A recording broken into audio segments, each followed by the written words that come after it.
Hello दोस्तों, खोज channel में आज आपका हार्दिक स्वागत एवं अभिनंदन है।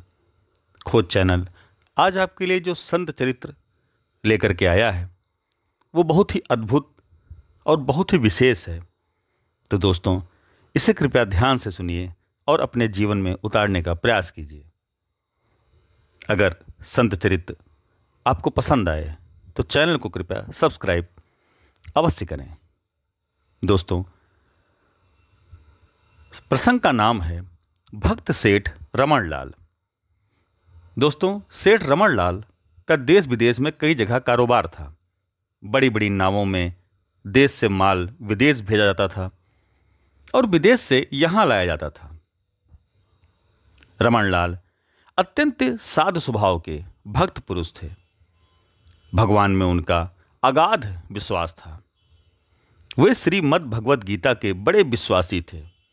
नित्य बड़े आदर से भगवत गीता का मनन करते और भगवान की आज्ञा अनुसार पवित्र निष्काम जीवन बिताते हुए भगवत प्रतीर्थ ही अपने वर्णाश्रम धर्मानुसार व्यापार आदि करते थे। दोस्तों, उनकी धर्म पत्नी चंपाबाई भी बड़ी ही भक्तिमती थी। घर में श्री गोविंद देव जी का विग्रह था और दोनों पति पत्नी स्वयं बड़े भक्ति भाव से नियमित भगवान का अर्चन पूजन किया करते थे। दोस्तों, दिन में सेठ अपनी पैड़ी पर जाते और लगभग 6 घंटे कामकाज भली भांति संभाल कर घर लौट आते। 4 घंटे शौच आदि स्नान भोजन पान अतिथि सत्कार आदि में लग जाते थे। 4 घंटे सोते थे। शेष 10 घंटे भजन पूजन स्वाध्याय जप और स्मरण ध्यान आदि में बीत जाता था। दोस्तों, बड़ी ही नियमित और निर्मल जीवनचर्या थी।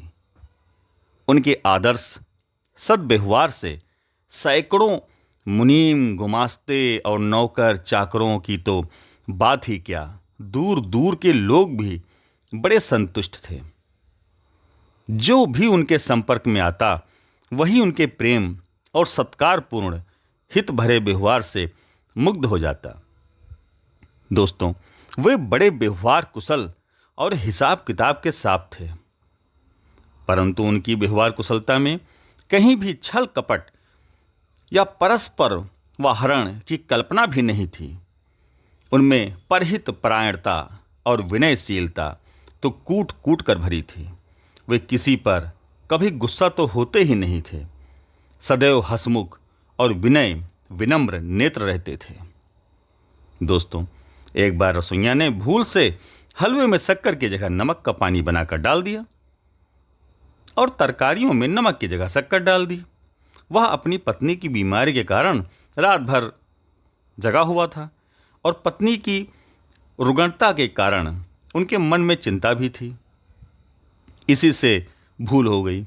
सेठ रमन लाल भोजन करने बैठे तो उन्हें हलवा नमकीन और तरकारी मीठी किंतु बिना नमक की मालूम हुई। उन्होंने रसोइये के चेहरे की ओर देखा। उसका चेहरा उदास था। सेठ ने हार्दिक सहानुभूति के स्वर से उससे पूछा, महाराज, आज उदास कैसे हो? लाभ शंकर रसोइये ने जवाब दिया, ब्राह्मणी बीमार है, इसी से चेहरे पर कुछ मलिनता आ गई है। उसने रात जगने की बात नहीं कही, पर सेठ उसकी उनींदी आंखों को देखकर ताड़ गए। उन्होंने कहा, लाभ शंकर, तुम खाकर जल्दी घर चले जाओ। ब्राह्मणी अकेली है, उसे संभालो। यहां दूसरा आदमी काम कर लेगा। तुम भला आए ही क्यों? फिर भैया, तुम्हारे घर में दूसरा कोई है भी नहीं। तुम रात भर जगे भी होगे। मैं एक आदमी भेजता हूं, वह बैठेगा। तुम कुछ देर आराम कर लेना। रसोइयों को मालिक के सहानुभूति भरे शब्दों से बड़ी सांत्वना मिली। दोस्तों, वह मन ही मन आशीर्वाद देता हुआ घर चला गया।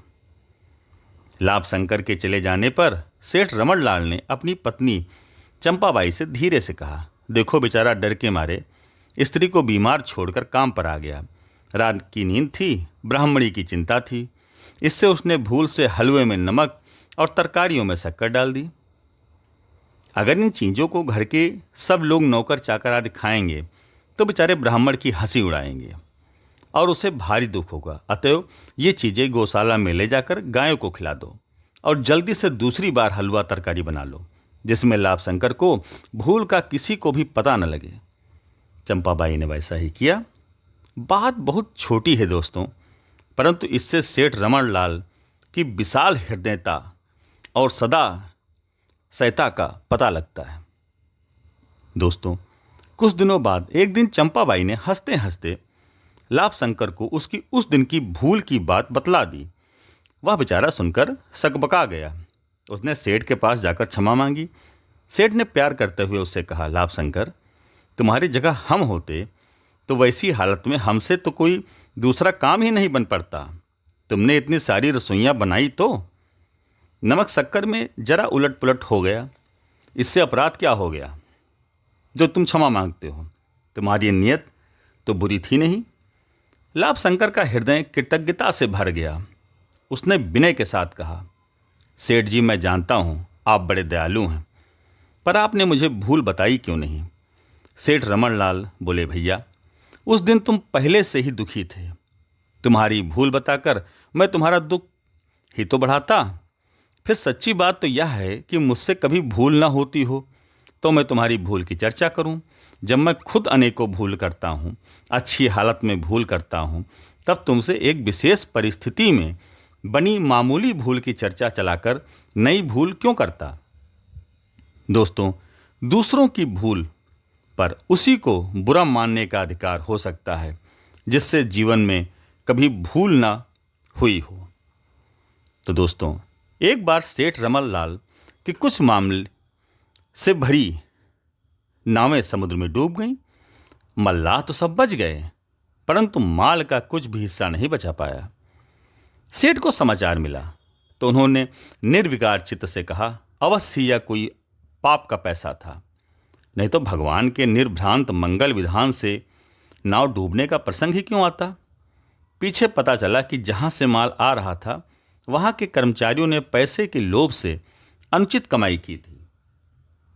दोस्तों, सेठ ने कहा, भगवान ने बड़ा मंगल किया।